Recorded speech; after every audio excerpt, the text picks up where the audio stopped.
আমরা অনেক সময় দেখতে পাই বিভিন্ন কাজের পরে, অর্থাৎ সে ভালো হওয়ার জন্য সমাজে দুধ দিয়ে 1 মণ 2 মণ দুধ দিয়ে গোসল করে সে পাপমুক্ত হয়ে যেতে চায়। সেই চিন্তা করে যে আমি 1 মণ দুধ দিয়ে গোসল করলাম, আমি পাপমুক্ত হয়ে গেলাম, এই অপরাধ থেকে বের হয়ে আসলাম। আসলে সত্যিকার অর্থে দুধ দিয়ে গোসল করলে মানুষের পাপ মুছে যায় কিনা? ইসলাম নিঃসন্দেহে এটা একটা কুসংস্কার। জি নিঃসন্দেহে এটা ইসলাম পরিপন্থী একটা পদ্ধতি, জি যেই পদ্ধতিটা ইসলাম আমাদেরকে এই পদ্ধতি শিখায়নি। জি ইসলাম বলেছেন যে ওয়া আনিবু ইলা রাব্বিকুম, হ্যাঁ, তোমরা আল্লাহর দিকে ফিরে আসো।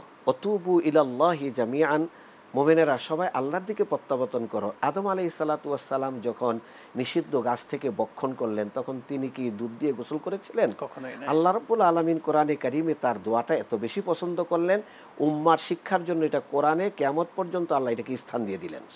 ক্বালা রাব্বানা যালামনা আনফুসানা ওয়া ইল্লাম তাগফির লানা ওয়া তারহামনা লানাকুনান্না মিনাল খাসিরিন। মুসা আলাইহিস সালাতু ওয়াস সালামের ঘটনার বিবরণের মাঝখানে আল্লাহ বলতেছেন ওয়া ইন্নী লাগাফফারুন লিমান তাবা ওয়া আমানা ওয়া আমিলা সালিহান সুম্মা ইহতাদা। আমি ক্ষমা করব ওই ব্যক্তিদের যার মধ্যে 4টা জিনিস আমি দেখতে পাই। একটা হলো তাওবা করলো, অনুশোচনা নিয়ে, ওয়া আমানা, তার ইমানের যে কিছুটা দুর্বলতা তৈরি হয়েছে সেটাও আবার সেই ইমানকে আগের জায়গায় এনে মজবুত করে নিব, আমানা। ওয়া আমিলা সালিহান, সে কাজ আমলের সক্রিয় হবে, সুম্মা ইহতাদা, হেদায়েতের পথ অনুসরণ করে সামনে চলবে। তাহলে কোরআনে কারিমে আমাদেরকে কিভাবে পাপ থেকে পরিশুদ্ধ হইতে হবে এটা বলে দিয়েছে। আল্লাহ রাব্বুল আলামিনই পাপ মোচনকারী। আল্লাহ মোচন করবেন কিভাবে? আল্লাহর কাছে ধর্ণা দিতে হবে, ফিরে আসতে হবে, কান্নাকাটি করতে হবে, অনুনয় বিনয় করে চাইতে হবে, নাসুর বান্দার মতো আল্লাহ রাব্বুল আলামিনের কাছে পড়ে থাকতে হবে সিজদায়। তখনই আল্লাহ রাব্বুল আলামিন আমাকে মাফ করবেন।